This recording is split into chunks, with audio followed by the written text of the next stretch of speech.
Pinoy Big Brother Community Season 10. Huling linggo ng Final 5 sa bahay ni Kuya, isang matinding pagsubok ang nakatakda nilang harapin para patunayan ang karapat-dapat ba silang mapabilang sa Teen Community Top 2 dahil sila ay magbabalik sa camping. Wow! Yes! Gusto yan gawin ni partner. Ako po ang official homeboy ni Kuya, Enchong D. Yes, yes, yes. Tama ang nasagap mong balita, partner, at hindi yan fake news, ha?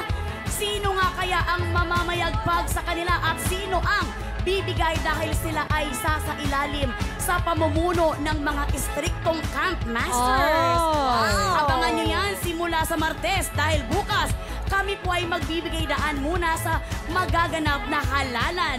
Ako po ang kumamshi ni Kuya, Mamshi Melek at Severus Francisco. So sweet.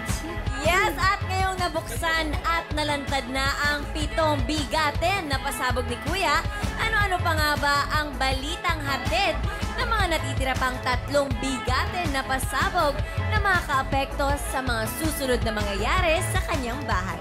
Yan ang ating aabangan sa mga darating na araw. Ako naman ang next door kabonding ni Kuya, Kim Chiu.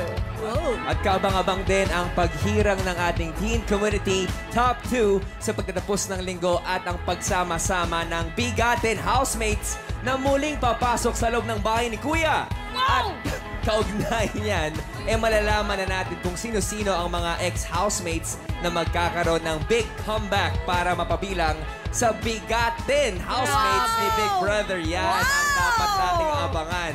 Ako po ang tambay sa bahay ni Kuya, Robbie Domingo.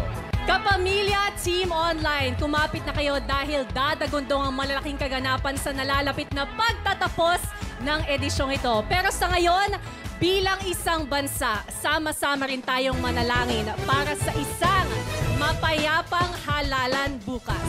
Ako po ang dating boarder ni Kuya Bianca Gonzalez at kami ang pamilya ni Kuya. Dito sa nag-iisang teleserye ng totoong buhay, ito ang Pinoy Big Brother